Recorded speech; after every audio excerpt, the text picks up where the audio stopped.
Study IQ IAS, आपका selection हमारा mission.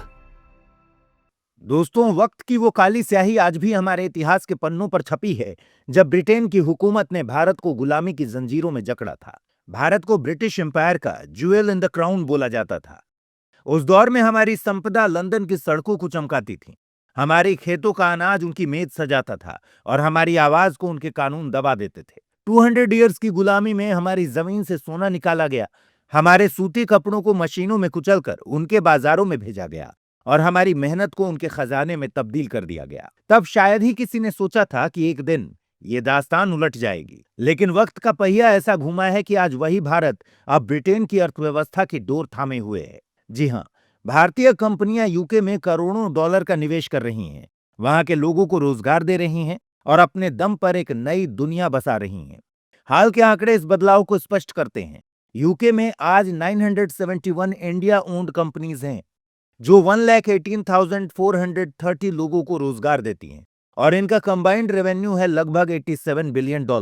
Bharat पिछले 5 साल से यूके में प्रोजेक्ट्स की संख्या के हिसाब से दूसरा सबसे बड़ा इन्वेस्टर बना हुआ है। 2023 के एंड तक भारत से आने वाला इनवर्ड एफडीआई स्टॉक उससे पिछले साल की तुलना में 28% बढ़ा है। हाल ही में इंडियन कंपनीज ने यूके में 100 मिलियन यूरो से ज्यादा के इन्वेस्टमेंट के साथ एक नया कीर्तिमान स्थापित किया है और ये इन्वेस्टमेंट ब्रिटेन में भारत की बढ़ती ताकत का सबूत है, जिसे वहां की सरकार अपने प्लान फॉर चेंज के तहत ग्लोबल इन्वेस्टर्स के भरोसे की मिसाल के रूप में मना रही है। ये हालिया इंडियन इन्वेस्टमेंट यूके में कई सेक्टर्स को कवर करते हैं। मिसाल के तौर पर एआई, प्रोफेशनल सर्विसेज और टेक्सटाइल्स जैसे क्षेत्रों में अगले 3 सालों में सैकड़ों नई नौकरियां पैदा करने की उम्मीद है। पिछले महीने ही यूके के ट्रेड सेक्रेटरी जोनाथन रेनॉल्ड्स नई दिल्ली में थे। यूके सरकार ने भारत के साथ ट्रेड डील की बातचीत को फिर से शुरू किया ताकि यूके के बिजनेस को नए मौके मिले और अर्थव्यवस्था को बढ़ावा देने के अपने मुख्य मिशन को पूरा किया जा सके। इस दौरान यूके की इन्वेस्टमेंट मिनिस्टर पॉपी गसेफसन ब्रिटेन के लिए समर्थन जुटाने, फ्री ट्रेड को बढ़ावा देने और उनकी अर्थव्यवस्था में निवेश के शानदार मौकों को दुनिया के सामने लाने के लिए बेंगलुरु आई थी।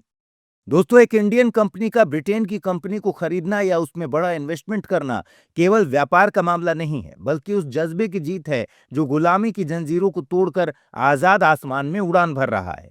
आज के वीडियो में हम आपको भारत के इसी ट्रांसफॉर्मेशन की कहानी सुनाएंगे, तो आइए बिना देर किए इस डिस्कशन को शुरू करते हैं। दोस्तों, अगर आप यूपीएससी एस्पिरेंट हैं तो आपके लिए गेम चेंजिंग अपॉर्चुनिटी है स्टडी IQ का नया संपूर्ण बैच। एक कॉम्प्रिहेंसिव प्रोग्राम जिसमें टॉप एडुकेटर्स के साथ 1000+ आवर्स की live classes, personalised mentorship and hand written notes से लेकर पीआरपी, एमआरपी जैसे इंटेंसिव प्रोग्राम्स हैं। प्रीलिम्स और मेंस स्कॉलरशिप के तहत प्रीलिम्स क्लियर करने पर पूरी फीस रिफंड हो जाएगी।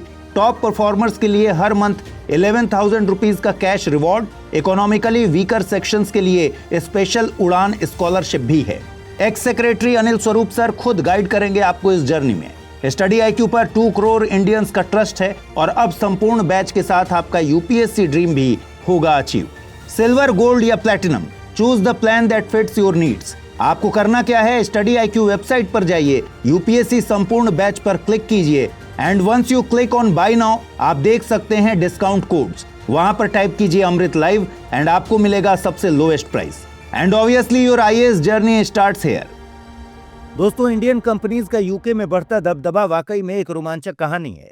आइए सबसे पहले आपको इन इन्वेस्टमेंट्स की एक झलक देते हैं। इस लिस्ट में एक बड़ा नाम डिजिटल ट्रांसफॉर्मेशन और ऑटोमेशन में माहिर आसिया टेक्नोलॉजीज का है, जो लंदन में अपने ऑफिस एक्सपेंड कर रही है।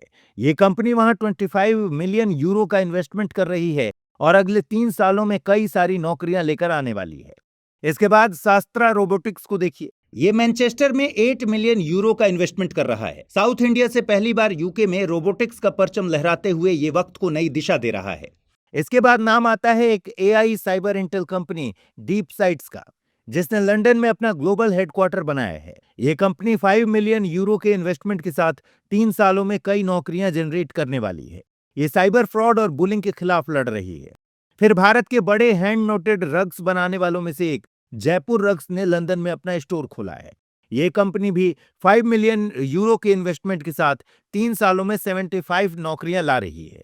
दोस्तों, ये तो बस एक झलक मात्र है। असल में ये कतार और भी लंबी है, लेकिन ये साबित करने के लिए काफी है कि भारतीय कंपनियां सचमुच यूके में अपना दबदबा बढ़ा रही हैं। कई ऑब्जर्वर्स और यूके गवर्नमेंट के ऑफिशियल्स ने तो ये तक कहा कि यूके अब रिवर्स कॉलोनियलिज्म का बेनिफिशियरी बन गया है, जो दिखाता है कि इंडियन बिजनेसमैन और कॉरपोरेशंस यूके में कितनी तेजी से बढ़ रहे हैं।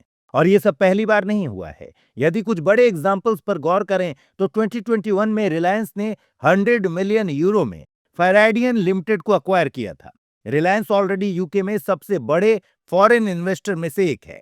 ये कोई छोटी मोटी खरीदारी नहीं थी, बल्कि एनर्जी के फ्यूचर को अपने हाथ में लेने का एक बोल्ड मूव था। सोडियम आयन बैटरी टेक के साथ रिलायंस अब ग्लोबल एनर्जी सॉल्यूशंस में काफी आगे निकल चुका है। 2021 में ही रिलायंस इंडस्ट्रीज लिमिटेड ने ब्रिटेन के प्रतिष्ठित कंट्री क्लब और luxury golf resort stock park को 57 मिलियन पाउंड यानी लगभग 592 करोड़ रुपीस में खरीद लिया। इसी के साथ उन्होंने लग्जरी और लीजर के फील्ड में कदम रख दिया। फिर 2019 में रिलायंस ने 1760 से चले आ रहे ब्रिटिश टॉय मेकर हैमलीज को अपना बनाया, जो पूरे हेरिटेज का सिंबल है।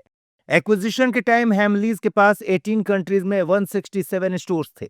इंडिया में रिलायंस के पास हैमलीज का मास्टर फ्रेंचाइज है और अभी 29 सिटीज में 88 स्टोर्स चलाता है। रिलायंस का प्लान बिल्कुल क्लियर है। वो ओल्ड ब्रांड्स और फ्यूचर टेक दोनों में इन्वेस्ट कर रहे हैं। अब यदि आईटी के फील्ड में गौर करेंगे तो इंडियन कंपनीज वहां भी अपना दबदबा कायम कर रही हैं। 2021 में ही आईटी सेक्टर की दिग्गज भारतीय कंपनी विप्रो ने लंदन की बैंकिंग और financial service consultancy firm Capco को $1.45 बिलियन में खरीदा था और इसी के साथ उन्होंने यूके की फाइनेंशियल सर्विसेज में भी अपनी ग्रिप को मजबूत कर लिया। इतना ही नहीं, 2017 में इन्फोसिस ने लंदन स्थित डिजाइन फर्म ब्रिलियंट बेसिक्स को अक्वायर करके डिजिटल ट्रांसफॉर्मेशन में अपनी लीड एस्टैब्लिश की। ये डील्स दिखाती हैं कि इंडियन आईटी इंडस्ट्री अब केवल टैलेंट ही एक्सपोर्ट नहीं करती, बल्कि यूके की एक्सपर्टीज खरीदकर वो ग्लोबल गेम चेंज कर रही है। वहीं अक्टूबर 2016 में महिंद्रा एंड महिंद्रा ने UK based two wheeler maker BSA company को 3,40,000 यूरो यानी कि लगभग 28 करोड़ रुपए में खरीदकर अपना लोहा मनवाया। ये डील उनकी subsidiary classic legends private limited के थ्रू हुई, जिससे महिंद्रा को बीएसए ब्रांड के ग्लोबल मोटरसाइकिल सेल्स, मार्केटिंग और डिस्ट्रीब्यूशन के राइट मिले। बीएसए यूके के साथ Japan, Singapore, Malaysia, US, Mexico और कनाडा में अपना झंडा लहराता है और अब ये महिंद्रा के अंदर है। हाल ही में भारतीय एंटरप्राइजेज ने यूके के सबसे बड़े ब्रॉडबैंड और मोबाइल जायंट बीटी ग्रुप, जो पहले ब्रिटिश स्टेट मोनोपोली हुआ करता था, उसमें 24.5% स्टेक खरीदकर इस लिस्ट में अपना नाम सुनहरे अक्षरों में दर्ज कराया है। सही मायने में देखा जाए तो ये शुरुआत टाटा ग्रुप ने की थी। इस सब की शुरुआत तब हुई थी जब फरवरी 2000 में टाटा टी ने ब्रिटेन के टी जायंट टेटली को 271 मिलियन यूरो में खरीदकर सबको दंग कर दिया। ये डील भी आसान नहीं थी। 5 इयर्स तक टाटा ने मेहनत की। 1995 में वेंचर कैपिटलिस्ट से हार भी मिली, पर चेयरमैन रतन टाटा और टाटा टी के एमडी आरडी कृष्ण कुमार ने हार नहीं मानी। जब टेटली बेचने का टाइम आया तो टाटा ने मौका गंवाया नहीं और जनवरी 2000 में इस डील को सील करके इंडियन कॉर्पोरेट हिस्ट्री में एक सुनहरा चैप्टर लिख दिया। ये एक इंडियन कंपनी द्वारा सबसे पहला high profile British brand takeover था। टाटा ग्लोबल बेवरेजेस ने इस टेकओवर के लिए $432 मिलियन इन्वेस्ट किए और इसके साथ ही वो लिप्टन वाले यूनिलीवर के बाद दुनिया की दूसरी सबसे बड़ी टी कंपनी बन गए। इसके बाद टाटा स्टील ने Anglo Dutch steel maker Corus group PLC को $12 बिलियन में खरीदकर एक और नया इतिहास रच दिया। मिड 2000s में यूरोप का दूसरा बड़ा स्टील प्रोड्यूसर कोरस यूके और नीदरलैंड्स में स्ट्रगल कर रहा था। हाई लेबर कॉस्ट और रेगुलेशंस ने इसे घुटने पर ला दिया था। ग्लोबल स्टील मार्केट में लो कॉस्ट कंट्रीज से कंपटीशन भी बढ़ गया था। इसके साथ साथ कोरस वर्टिकली इंटीग्रेटेड नहीं था, यानी उसका रॉ मटेरियल्स पर कंट्रोल नहीं था, जिसकी वजह से आयरन ओर और कोल के प्राइस फ्लक्चुएशंस का डर हमेशा लगा रहता था। लेकिन वहीं दूसरी तरफ इंडिया में टाटा पहले से ही वर्टिकली इंटीग्रेटेड था। झारखंड और ओडिशा में आयरन ओर और कोल माइंस थे। बस फिर क्या था, एक्विजिशन के दौरान टाटा का ब्राजील के सीएसएन के साथ एक जबरदस्त बिडिंग वॉर हुआ, लेकिन टाटा स्टील ने 608 पेंस पर शेयर का ऑफर देकर सीएसएन के 603 पेंस को धूल चटा दी। अप्रैल 2007 में ये डील सील हुई और ब्रिटेन के स्टील किंग कोरस ने टाटा को ग्लोबल स्टेज पर एक बड़े नाम के रूप में पहचान दिलाई। इसने बाकी इंडियन कंपनीज को भी बड़े मल्टीनेशनल्स से टक्कर लेने की हिम्मत दी। कोरस के साथ इनको यूरोप में डिस्ट्रीब्यूशन नेटवर्क मिला और टाटा दुनिया का 5th लार्जेस्ट स्टील प्रोड्यूसर बन गया। इतना ही नहीं, जून 2008 में टाटा मोटर्स ने British car maker Jaguar land rover को फोर्ड मोटर कंपनी से $2.3 बिलियन में खरीदकर एक और बड़ा टेकओवर किया। ये उनका प्रीमियम लग्जरी कार मार्केट में पहला कदम था। उस टाइम 2008 का ग्रेट रिसेशन चल रहा था, जिसकी वजह से फोर्ड को $14.6 बिलियन का लॉस हुआ था। यूएस में इसके सेल्स 20% कम हो गए थे और इसके कैश रिजर्व $21 बिलियन तक घट गए थे। बैंकरप्सी से बचने के लिए फोर्ड ने डेट लिया, 30,000 लोगों को नौकरी से निकाला और अपने असेट्स बेचने शुरू किए। लोगों ने कहा कि टाटा के लिए ये डील काफी रिस्की हो सकती है, लेकिन वो 2004 से ही फोर्ड के साथ जैगुआर लैंड रोवर बनाने का काम कर रहे थे। साथ ही टाटा इंडिका, जो 1998 में भारत का पहला अपना पैसेंजर कार था, उसने भी उन्हें कॉन्फिडेंस दिया था। 2008 तक वो यहां 1.2 मिलियन इंडिका बेच चुके थे और यूके तक एक्सपोर्ट भी शुरू कर दिया था। बस फिर क्या था, टाटा ने जैगुआर लैंड रोवर के प्रोडक्शन को बेटर बनाया और इंडियन अपर क्लास को टारगेट किया। नतीजा ये हुआ कि जैगुआर लैंड रोवर प्रॉफिटेबल बन गया और आज ये दुनिया के तेजी से बढ़ते लग्जरी कार ब्रांड में से एक है। लेकिन टाटा इस रेस में अकेले नहीं थे। इसी बीच महिंद्रा ने BSA मोटरसाइकिल्स खरीदा, आयशर मोटर्स ने 1994 में रॉयल एनफील्ड लिया और यूनाइटेड ब्रेवरीज ने हॉब्सन्स ब्रेवरी को एक्वायर किया। और तो और 2023 में टाटा ग्रुप ने अनाउंस किया कि वो यूके में एक गीगा फैक्ट्री में 4 बिलियन यूरोज इन्वेस्ट कर रहे हैं। इस प्रोजेक्ट से जैगुआर लैंड रोवर और यूके तथा यूरोप के दूसरे मैन्युफैक्चरर्स को यूके में बनी बैटरीज दी जाएंगी। यूरोप की सबसे बड़ी फैक्ट्रीज में से एक ये गीगा फैक्ट्री 40 गीगावाट से ज्यादा की होगी और इसमें 4,000 लोग काम करेंगे। तो अब आप देख सकते हैं कि भारतीय कंपनियां यूके में एक्विजिशन के जरिए नई पॉसिबिलिटीज खोल रही हैं, नौकरियां जनरेट कर रही हैं और वहां की इकोनॉमी को मजबूती दे रही हैं। टाटा से लेकर रिलायंस तक ये इन्वेस्टमेंट केवल पूंजी नहीं, बल्कि भारत की वैश्विक पहचान का प्रतीक बन रहे हैं। इससे यह भी पता चलता है कि भले ही भारत और ब्रिटेन के कॉलोनियल पास्ट के कारण इनके इकोनॉमिक टाइज का इतिहास काफी कॉम्प्लिकेटेड रहा है, लेकिन पिछले कुछ सालों में दोनों के बीच ट्रेड एंड इन्वेस्टमेंट का एक स्ट्रॉन्ग कनेक्शन बन चुका है। लेकिन यहाँ एक सवाल ये उठता है कि भारत अभी भी एक डेवलपिंग इकोनॉमी है, जिसका इकोनॉमिक साइज लगभग $4.3 ट्रिलियन है। इसमें कोई दो राय नहीं कि ये यूके के $3 ट्रिलियन से ज्यादा है। लेकिन भारत अभी भी एक फाइनेंशियल पावर हाउस नहीं है, लेकिन उसके बावजूद हमारी कंपनीज कभी कभी $बिलियन से ज्यादा इन्वेस्ट कर देती हैं। ये कैसे मुमकिन हो पाता है? असल में बात यह है कि पिछले 30 इयर्स में भारत की इकोनॉमी ब्रिटेन के मुकाबले बहुत तेजी से बढ़ी है। भारत का जीडीपी हर साल औसतन 6.4% की रेट से बढ़ा है, जबकि ब्रिटेन का सिर्फ 2.1% की रेट से। और इसी तेज रफ्तार ने इंडियन कंपनीज को यूके में इन्वेस्टमेंट और एक्विजिशन के लिए मजबूत बेस दिया है। 1993 में भारत का जीडीपी यूके से आधा था, लेकिन 2023 तक यूके से 10% बड़ा हो गया है, जो इस बात का सबूत है कि भारत की आर्थिक ताकत ने न सिर्फ ब्रिटेन को पीछे छोड़ा, बल्कि वहां के बाजारों में भी अपनी गहरी छाप छोड़ी है। भारत के इस तरक्की के पीछे 3 बड़े कारण हैं। पहला, हमारी यंग और एनर्जेटिक पॉपुलेशन देश की प्रोडक्टिविटी को बढ़ाती है। दूसरा है तेजी से बढ़ता ग्रोइंग मिडिल क्लास, जिनके पास डिस्पोजेबल इनकम ज्यादा होती है, जो कंजम्पशन और डिमांड को बूस्ट करती है। और तीसरा, हमारी सरकार की बिजनेस फ्रेंडली पॉलिसीज हैं, जो नए बिजनेसेस की ग्रोथ को बढ़ावा देने के लिए उनके रास्ते में आने वाली रुकावटों को कम कर रही हैं।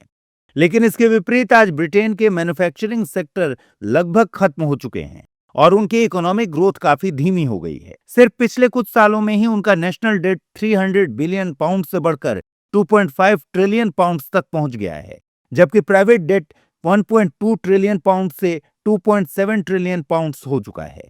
ऊपर से हाई मिनिमम वेजेस और स्ट्रॉन्ग ट्रेड यूनियंस की वजह से लेबर कॉस्ट भी बहुत ज्यादा है, जिससे ब्रिटिश ब्रांड्स के लिए अपने प्रोडक्ट्स को ग्लोबल मार्केट में कॉम्पिटिटिव रखना मुश्किल हो जाता है। लेकिन इन चैलेंजेस के बावजूद यूके एक ग्लोबल फाइनेंशियल और ट्रेड हब बना हुआ है। लंदन को financial capital of the world माना जाता है, जहां एक स्टेबल लीगल सिस्टम और mature business environment global investors और कंपनीज के लिए एक अट्रैक्टिव डेस्टिनेशन है। इंडियन कंपनीज यूके को सिर्फ एक इन्वेस्टमेंट डेस्टिनेशन नहीं, बल्कि यूरोप के गेटवे के रूप में भी देखती हैं। इससे सिर्फ यूके मार्केट ही नहीं, बल्कि पूरे वेस्टर्न मार्केट में अपनी पहुंच बढ़ाई जा सकती है। इसी तरह से इंडियन बिजनेसेस अपने रिस्क को भी डाइवर्सिफाई कर लेते हैं। इस तरह उनके ऊपर डोमेस्टिक इकोनॉमिक फ्लक्चुएशंस का भी कम असर पड़ता है। ये एक स्मार्ट स्ट्रेटजी है जो इंडियन फर्म्स को ग्लोबल एक्सपेंशन के लिए फाइनेंशियल स्ट्रेंथ और ऑपरेशनल एडवांटेज दोनों देती है। आईटी, फार्मा और मैन्युफैक्चरिंग जैसे सेक्टर्स में इंडियन कंपनीज यूके की एडवांस टेक्नोलॉजी और इनोवेशन का यूज करके अपनी कॉम्पिटिटिवनेस और प्रॉफिटेबिलिटी को बढ़ा रही हैं। ग्रांट थॉर्नटन यूके के एक नए एनालिसिस में यह बात सामने आई है कि यूके को इंडियन बिजनेसेस के लिए एक पसंदीदा इंटरनेशनल डेस्टिनेशन के रूप में देखा जा रहा है। ग्रांट थॉर्नटन की इंटरनेशनल बिजनेस रिपोर्ट, जो हर क्वार्टर में 31 इकोनॉमीज के ऑलमोस्ट 3500 सीनियर एग्जीक्यूटिव्स का सर्वे करता है, वो बताता है कि 89% मिड मार्केट इंडियन बिजनेसेस ने यूके को अपनी ग्रोथ स्ट्रेटजी का एक अहम हिस्सा बना लिया है। इससे साफ पता चलता है कि आज इंडियन कंपनीज यूके जैसे ग्लोबल फाइनेंशियल हब्स का पूरा फायदा उठाकर अपनी पोजीशन को मजबूत बनाना चाहती हैं। इन सबको मुमकिन बनाने में सरकार ने भी अहम भूमिका निभाई है। उदाहरण के लिए सरकार ने इंडियन कंपनीज के ओवरसीज इन्वेस्टमेंट पर लगी बड़ी रेस्ट्रिक्शंस को हटा लिया है, जिसमें इनको अपने शेयर्स, लोकल एसेट्स और फॉरेन एसेट्स को प्लेज करके अनलिमिटेड फंडिंग रेज करने की आजादी मिलती है। ये बोल्ड स्टेप ग्लोबल एक्सपेंशन और इंटरनेशनल इन्वेस्टमेंट को तेजी से बढ़ाने के लिए उठाया गया है। साथ ही देश की इकोनॉमिक और सोशल स्टेबिलिटी इंप्रूव होने से आरबीआई भी फॉरेन इन्वेस्टमेंट्स और इंटरनेशनल कोलैबोरेशंस को और एग्रेसिवली सपोर्ट कर सकती है। इतना ही नहीं, आज बहुत सारे इंडियंस, खासकर हाई नेटवर्थ इंडिविजुअल्स, यूके को अपना दूसरा घर बना रहे हैं। उदाहरण के लिए 2023 में इंडियन बिलियनियर अदार पूनावाला ने लंदन के टोनी हाइड पार्क के पास एक 25,000 स्क्वायर फीट का मेंशन $176 मिलियन में खरीदा। फाइनेंशियल टाइम्स के मुताबिक ये उस शहर के इतिहास की दूसरी सबसे महंगी प्रॉपर्टी थी। इसी तरह बिलियनियर रवि रुइया ने जुलाई 2023 में लंदन में एक मेंशन $144 मिलियन में लिया था। ये लंदन की सबसे बड़े रेसिडेंशियल डील्स में से एक था। इसके अलावा कॉरपोरेट के बड़े नाम जैसे कि लक्ष्मी मित्तल और नीरज कंवर समेत कई इंडियंस लंदन में बड़े बड़े एस्टेट्स और बड़ी प्रॉपर्टीज के मालिक हैं। लेकिन अब अगला सवाल ये है कि ये एक्विजिशंस भारत के लिए क्या मायने रखते हैं। तो दोस्तों, यूके एक रिसर्च एंड डेवलपमेंट हब के रूप में जाना जाता है। इंडियन कंपनीज का वहां इन्वेस्ट करना उन्हें कटिंग एज रिसर्च और इनोवेशन का फायदा उठाने का मौका देता है। यहाँ टेक्नोलॉजी ट्रांसफर भी एक बड़े बेनिफिशियरी के रूप में सामने आता है। मिसाल के तौर पर जैगुआर लैंड रोवर को अक्वायर करके टाटा ग्रुप ने एडवांस्ड ऑटोमोटिव टेक्नोलॉजी हासिल की। ये नॉलेज ट्रांसफर इंडिया की टेक्नोलॉजिकल कैपेबिलिटीज को बढ़ाने में मदद करता है। जैसे जैसे ये एडवांस्ड टेक्नोलॉजीज इंडिया आती हैं, वैसे वैसे लोकल इकोनॉमी भी ज्यादा एफिशिएंट होती जाती है। जॉब क्रिएशन की बात करें तो जब एक इंडियन कंपनी फॉरेन कंपनी को एक्वायर करके नई मार्केट्स तक पहुंचती है, तो वो अपने ऑपरेशंस भी एक्सपेंड करती है, जिसके लिए ज्यादा मैन पावर की जरूरत होती है। इससे इंडिया में भी नई नौकरियां जन्म लेती हैं। साथ ही जब इंडियन कंपनीज यूके में सफल होती हैं, तो ये अपने मुनाफे को भारत वापस भेजती हैं, जिससे देश के विदेशी मुद्रा भंडार में वृद्धि होती है। मिसाल के तौर पर जैगुआर और लैंड रोवर ने अपने Q4 2023 में 7.1 बिलियन पाउंड से ज्यादा का रेवेन्यू रिपोर्ट किया, और ये पैसा या तो कंपनी के पास वापस आ जाता है, डिविडेंड्स के रूप में उसके ओनर्स जैसे कि टाटा मोटर्स को दिया जाता है, या फिर भारत में इन्वेस्टमेंट के लिए इस्तेमाल किया जाता है। ये कंपनी की ग्रोथ के साथ साथ विश्व में ब्रांड इंडिया को भी प्रमोट करता है। इसके साथ साथ इससे भारत और यूके के ट्रेड रिलेशंस भी मजबूत होते हैं। इन दोनों देशों के बीच फ्री ट्रेड एग्रीमेंट की नेगोशिएशंस अभी 14 राउंड में हैं। इससे दोनों तरफ के बिजनेसेस के लिए पॉसिबिलिटीज बढ़ने की उम्मीद है। बेटर मार्केट एक्सेस और वीजा रूल्स में ढिलाई से दोनों देशों में ट्रेड और इन्वेस्टमेंट के नए रास्ते खुलेंगे, क्योंकि फॉरेन इन्वेस्टमेंट्स किसी भी देश के इकोनॉमिक ग्रोथ का बैकबोन होते हैं। ये सिर्फ पैसा लाने का जरिया नहीं, बल्कि ग्लोबल ट्रस्ट और कॉन्फिडेंस का सिंबल है। ये इंडियन कंपनीज के लिए global markets, advance technology, top talent और वर्ल्ड क्लास रिसोर्सेज के एक्सेस के रूप में गोल्डन अपॉर्चुनिटी लेकर आती है। इसी के साथ आज के इस वीडियो में इतना ही। आपको ये कैसा लगा हमें कमेंट सेक्शन में जरूर बताइएगा। स्टडी IQ IAS, आपका सिलेक्शन हमारा मिशन।